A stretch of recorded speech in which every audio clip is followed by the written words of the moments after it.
We're going to bring in my buddy Matt Spendley, the Big Spend, our social media guru here at SNY. Does a fantastic job. Also a big Knicks fan, and he's been taking a look at the comments and gathering questions from the audience for what we like to call the talkback segment here. And Matt, how are you? I'm doing great, Ian. How you guys doing today? I'm hanging. Yeah, I'm excited to see where this thing goes from here. Yeah, I will say I was going to tell Lauren, don't worry, she came to the right place because I'm going to make the calls on the social media clips. So don't worry. I heard all the comments, so they have been written down. I got the time codes right here. All right, guys. I want to go back around to the Stars sitting because I feel like that is really the big narrative coming out of the game, at least for me. And Ian, I know something you mentioned and you guys talked about was that the Knicks were still up 9 when those guys came back on the floor in the fourth quarter. But for me, the problem was I felt like going into the second quarter, the Knicks really had a stranglehold on the game. And taking those guys out, Atlanta immediately cut into that deficit and ended up taking the lead by the time those guys came back in. So I say all of that to put this question out there from Akiva. The whole season, Cat started the second and the fourth quarters on the floor with the bench unit, which you guys mentioned. Why did Brown just go away from it the last few games and into the playoffs? It's not fair to ask Deuce and Landry Shamet to run the defense when their ideal roles are off the ball. So, Ian, I want to start with you because that was another issue I had with those lineups. It wasn't just that those guys sat. It was the choice of lead ball handlers. That was my issue. Yeah, and Mike Brown, seemed pretty set on his rotation coming into the postseason with regards to Shamet and McBride. And McBride, you got to point out that he's coming off of a long layoff from that surgery, the sports hernia surgery. And there were games where he looked really good in the regular season when he came back, and games where he didn't look so great. But it's the idea that he has given them the amount that he's given them, which is not much. He hit those 2 threes in the fourth quarter, game one, that were big, but he hasn't looked like himself.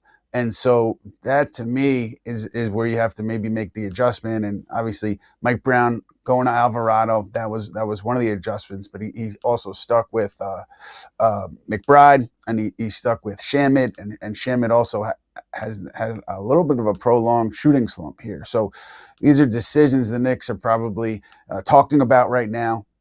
And again, I would assume that there's flexibility there with Brown, but just not giving them what they needed, obviously, game 2. And I'm curious to hear what Shax thinks about that as well. I mean, just not playing them in their correct roles. Like McBride played like 13 minutes, I think, and then so that means he played like all of that without Brunson or Cat on the floor, pretty much. I only saw him like in a few lineups with them together, so that doesn't help him much, and it doesn't help Shamit either. Like it doesn't help Shamit get like the same quality of shots that he's usually getting with Brunson and Cat on the floor. And you talk about like Cat starting second and fourth quarters. Like you don't even need a traditional ball handler when Cat's on the floor with these guys, because you could give him the ball, use his gravity, or you could use him as a pick and roll threat as well, and opening up the game for everyone else. I thought even having Josh Hart out there in that lineup to start the second would have made a huge difference. I thought that was my biggest issue, I think, for me in that lineup. It was not just sitting the Stars, which I think we can, debate. It was the lack of ball handlers. And we saw in the fourth, that lineup looked a little different because he inserted Mikal Bridges into that lineup. Mikal was not in the lineup in the second. But Ian, I wanna have one more follow-up on this because you were there at the game and you heard Brown talking about it. And he was asked about sitting those guys and if that's something that he thought contributed to the loss, and you can certainly frame it for us if you want to do that. But do you think that's something we're going to see in the rest of the series, the 2 guys sit? I don't have like strong insight on it, but I would say that the way he answered the question last night, it didn't make it seem like he was open to shifting the philosophy there. He said that those lineups had success in the regular season and that's not what cost them the game. So just based on that answer, I wouldn't assume that there was a shift. But, Shax mentioned earlier, Towns playing start of the second, start of the fourth. And I just wonder, did the Hawks' decision to intentionally foul Mitchell Robinson game 1, did that impact the way Brown went game 2? So is there an adjustment there? But just the way he answered the question, and maybe in the light of day as he's watching film, maybe he changes his mind, but didn't sound like a coach who was going to change his philosophy on that one. Matt, I do want to get into the timeout situation because we haven't hit on that yet. Did we get any questions about timeouts? No, but let's talk about it. I mean, Yeah. it was confusing. I think, Ian, for you being there too, it was confusing because the broadcast had it listed as a timeout, and I know that was a discussion, and they, NBC in their post game talked about it and said they made a mistake. But talk about the timeout situation because it was confusing and a totally different experience from being in the building versus being a viewer on television. Right. So, the NBC incorrectly stated the Knicks had a timeout on that final possession where the Bridges is getting the ball from Josh Hart and they're pushing off that missed free throw from CJ. But they did not have a timeout. But there was still timeout issues because, you go back to the timeout Mike Brown called, I think it was 2:45, something like that.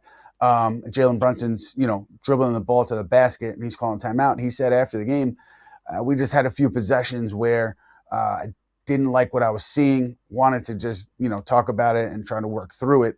And that makes a lot of sense. But the thing is, Mike Brown and the Knicks had a timeout that they could have used before the 3-minute mark that they did not use. So if Mike Brown had called that timeout the possession before, where, it's 3 minutes and change left in the game, they would have had 2 timeouts going into the under 3 minutes there.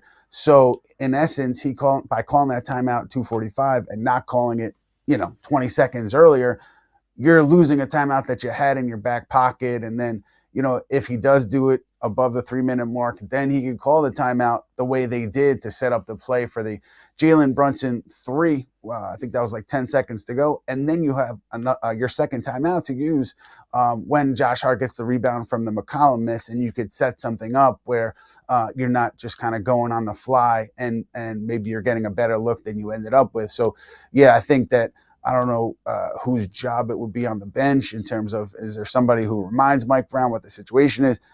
Is it just his responsibility? That I don't know, but that was a big mistake by the Knicks staff last night in managing that timeout ahead of the 3-minute mark. I also thought, Ian, when they used that timeout under the 3-minute mark, it was also a bit bizarre because they called it, kind of midway through a play. Brunson was driving, you mentioned it, and even the Hawks bench, if you go back and watch, it seemed like they thought there was a foul called because they immediately went to kind of look and say we didn't foul him. But Shax, what did you think of the way that the Knicks utilized the timeout situation, not the confusing part of the broadcast aside? Yeah, confusing part of the broadcast aside, I still don't know if they have a timeout or not. So that was really confusing. In the moment, I didn't realize how the timeouts worked from the 3-minute mark and onwards. So at the same time, in the moment, I didn't make a big deal out of it.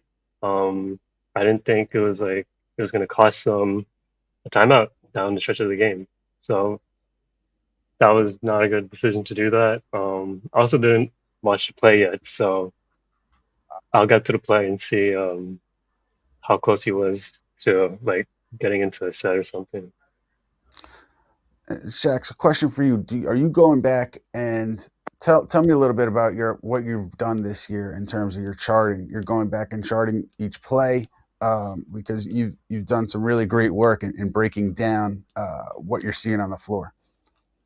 Yeah, I go back to each half court play. So the half court would be the defense is already set and not a semi-transition chance or anything. And then you're just you're kind of, I guess, tagging, and then you're putting all the data together. And it's interesting to read. I would recommend highly the Shax's Substack, his work on also the Strickland. Pardon me. Sorry, Matt. Where did you want to hit next with the question? No, it's all good. I just wanted to get to that timeout thing. Absolutely. No, I think I was going to ask a follow-up, actually, Ian, what you thought about the way Brown addressed that post-game, if you had any takeaways or if you gained any more insight based on the way that he talked about it after the game. Yeah, I think what he addressed was if he had a timeout going into that last possession where Hart gets the rebound and throws it ahead to Bridges, would he have used it? and it was a hypothetical at that point. And he said it would kind of have been a gut call, but I can't recall if he was asked directly about why didn't you call it ahead of the 3-minute mark, and why did you call it then? Because you're essentially wasting a timeout that you had. But it was interesting to hear him say, like, he doesn't like to stop play in general in those situations. He likes to allow, the guys to go on the move, and you prevent the defense from setting up. So maybe if he had a timeout even there, maybe he wouldn't have called it. Who knows? But the idea that you didn't have the option, that's to me where the issue was, because again, you're calling that timeout at 2:45, whatever it was. You do it the possession before, and then you still have those 2 timeouts to go under 3 minutes. I think just any coach looking at that would say they should have called that a little bit earlier. I don't know where the responsibility lies, if it's somebody's responsibility on the bench, but just something that did not end up working out well for New York, among many other things in Game 2. Shax, the last play itself, we know the Knicks didn't have a timeout, didn't use the timeout, and got the look from Mikal Bridges. What do you think of the look? I mean, I think those of us that have watched Mikal play over the last couple of years know in that sort of situation, he's someone that's going to take the step back jumper. He's not going to drive hard. I also thought, there were some people saying that they thought he could have taken it to the rack. I get it, but Daniels was in the paint. Like I thought it would have been challenging for him to get a better look. And that's a shot that we've seen him knock down. So Shax, what did you think of the final look from Mikal? Did you think he should have fought to get a better look closer to the rim? I thought it was a fine shot. I thought that also that Jalen Johnson didn't like contested that well, and it was a pretty good look.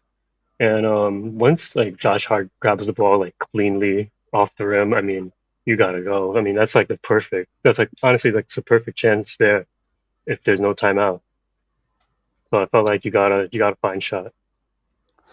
I mean, that's where Josh Hart really thrives, getting a rebound and going. And he found Mikal in a great position. And so, you could definitely talk about, should he have driven? Was the pull up okay?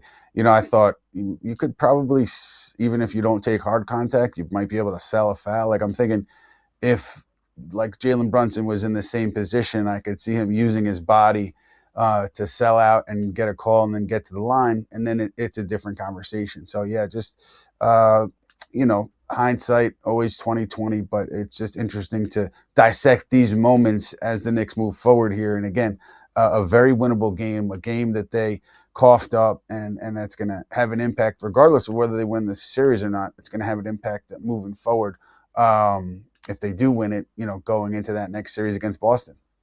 Yeah, I want to hit on one more angle, guys, before I kind of get like an overall look at what they can change ahead of Game 3. Because something I thought that was an under-discussed element, especially in the waning moments, was just how Atlanta was picking on Jalen Brunson defensively, and especially McCollum. They were pulling everyone to the top, getting Brunson to defend McCollum in a switch, and that's how McCollum came up with multiple big shots that essentially won Atlanta the game. So the Knicks adjusted. The Knicks forced a turnover, actually, and I think it was the 3rd or 4th time that they had run the exact same play.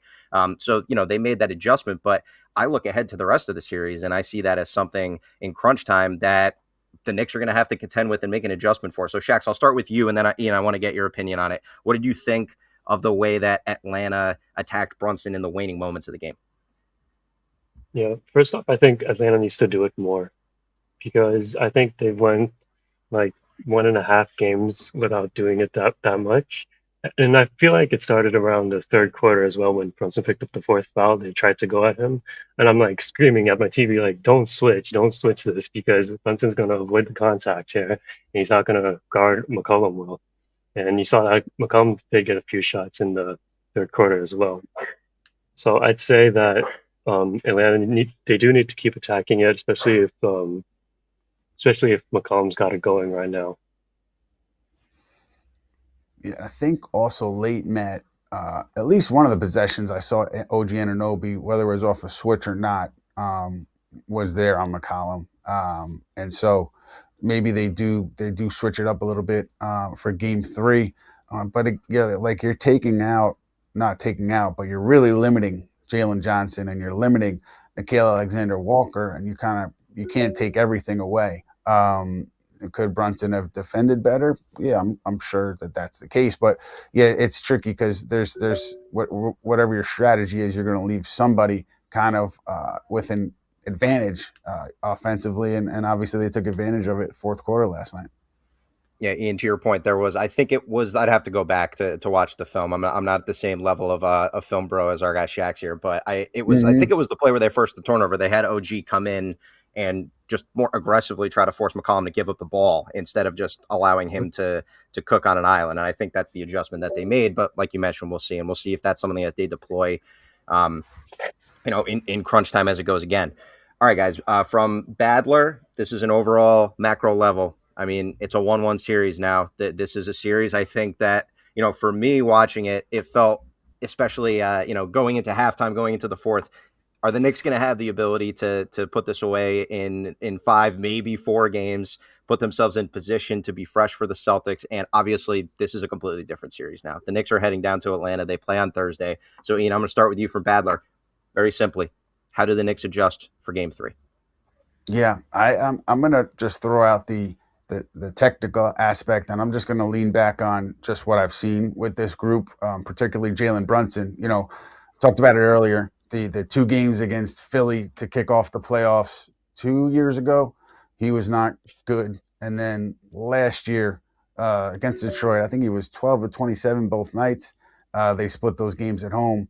And I'm almost positive after Game 2 going into Game 3, when he was talking to the media, both times he said, look, I've got to make adjustments. I've got to make better decisions, criticized himself for his decision-making, whether it was a turnover or a bad shot, and then he adjusts. So I think, when he says that stuff publicly, it's not just a cliche, at least just based on the results that we've seen. He was great in the Detroit series after that, great in the Philly series after that, and you saw the Knicks take off from there. So I just think you're going to see a different Jalen Brunson. He'll make those necessary adjustments, and he'll come out and be more efficient offensively. And he's proven that time and time again in the playoffs, especially. And you mentioned that he bounces back and adjusts accordingly for these games. Shax, what do you think ahead of Game 3? What are adjustments that Knicks are going to make? I do want to agree with Begley that as much as we saw like the tough shots from Brunson, that he can also make some of these shots that he missed down the stretch of the game as well.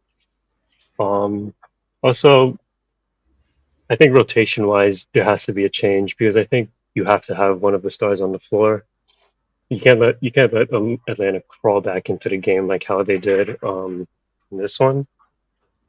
So that would be like the first change I'd make, and then it would be like taking advantage of whenever Cat has the center on him. When Cat has the center on him, the offense is clicking, So you have to take advantage at that and just let Atlanta make the adjustment whenever they do it.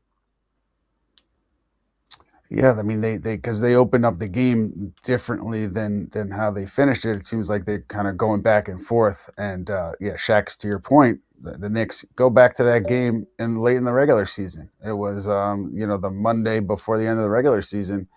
The Knicks really punished that matchup, and you didn't see it as often last night, Game 2. And I thought Kuminga playing a much better game offensively too in Game 2 allowed Atlanta to keep him there, and he did a good job on Cat down the stretch. You mentioned it. I think Kuminga especially did a good job pushing Cat off of his spot, and I thought Kuminga did not play well in Game 1 and was actively helping the Knicks with his shot selection, but in Game 2 he was much better. I think any other thoughts? I'll give you guys the ability before Game 3, but I think for the rest of the series, we talked about it leading into the playoffs. The Knicks had the best net rating of any team in the fourth quarter this season, and to have a game this early in the playoffs where you have a double-digit lead at home and you lose a game like that early in the playoffs, I think is what is overall the most frustrating part. But this is a veteran team. They've gone through ups and downs in the playoffs. Ian mentioned it. They've lost games like this every playoff run that this team has had recently, so there's going to be room to make adjustments.